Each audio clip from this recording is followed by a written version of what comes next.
Hello everyone. It fills me with great pride to connect with you all on the occasion of India's Republic Day. This day celebrates our nation's unity, diversity, and the courage of its people.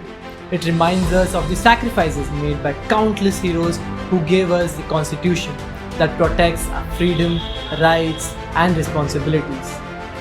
As a former NCC cadet of this great institution, I learned the values of discipline, duty, and dedication to our country. These values were strengthened when I had the honor of representing the Karnataka and Goa Directorate at the Republic Day Camp 2024. I was awarded the All India Best Cadet in the Senior Division Air Wing category, and I received the Prime Minister's baton and the Chief of Air Staff's trophy by the Honorable Prime Minister Shri Narendra Modi. Later, in August 2024, I represented India in the Youth Exchange Program held in Vietnam. Standing there, I realized the importance of dreams, hard work, and patriotism. I encourage my young friends to join the National Cadet Corps in your schools and colleges. Being an NCC cadet is not just about wearing a uniform or attending camps, it's about building leadership, discipline, and responsibility. The National Cadet Corps offers opportunities to represent your state, your country, and participate in parades and develop life skills.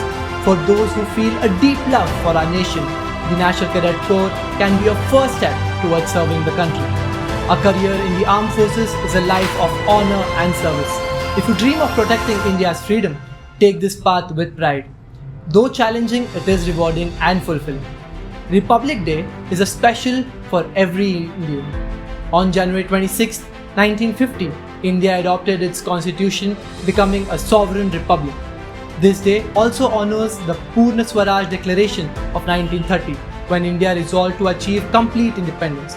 Dr. B.R. Ambedkar, the chief architect of our constitution, envisioned a nation built on justice, liberty, equality, and fraternity.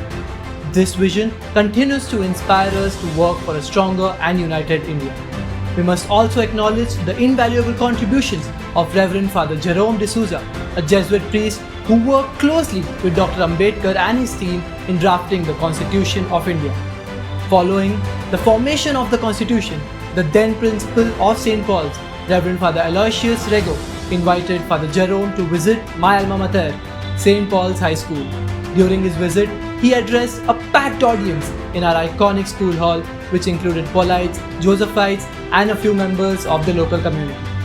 To my young friends, remember, we all have a role in building our nation.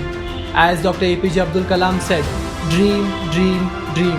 Dreams transform into thoughts, and thoughts result in action. Your efforts in science, sports, arts, or service can shape India's future. Reflect on the values of our Constitution: justice, liberty, equality, and fraternity.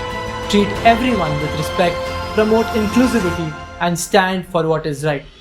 This Republic Day pledge to honor our forefathers' sacrifices by being responsible, hardworking, and compassionate citizens. Together, let's make India a shining example for the world. Jai Hind, cheer boys cheer the blue and gold, and also the red and green. Thank you, and God bless you all.